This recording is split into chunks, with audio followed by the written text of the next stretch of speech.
Allez les musulmans, on fait démissionner Darmanin. Allez, allez, allez. Après avoir peut-être fait démissionner Retailleau dans pas longtemps, vous pouvez faire démissionner Darmanin, s'il vous plaît.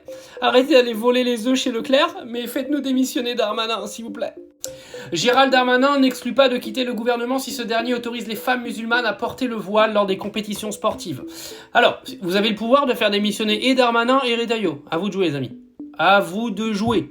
Bon, à part ça, ça doit être compliqué d'être musulman en France aujourd'hui. Hein. Moi, je sais pas comment vous faites. Hein. Honnêtement, être musulman en France, c'est un petit peu... alors, il y a des choses qu'on peut pas dire parce que sinon, ça va encore faire les réseaux et puis les gens ils vont dire... Mais disons qu'il y a des comparaisons dans l'histoire où je me dis qu'il y a certains peuples, quand ils vivent dans un certain pays, ça devient très compliqué. Je ferai pas de comparaison douteuse, vous ferez celle que vous voulez. Mais honnêtement, être musulman en France aujourd'hui, c'est un cauchemar.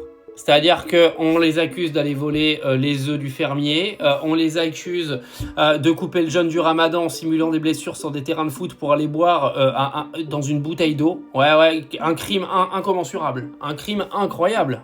Ça doit être à cause des musulmans que Macron il est encore président en 2025 aussi. C'est à cause de Macron, c'est à cause des Arabes qu'il y a eu un tremblement de terre aussi ce matin à Nice. La Deuxième Guerre mondiale, ça doit être à cause des musulmans aussi. Ah bah non, c'était pas eux. Ah bah la première non plus. Oh merde.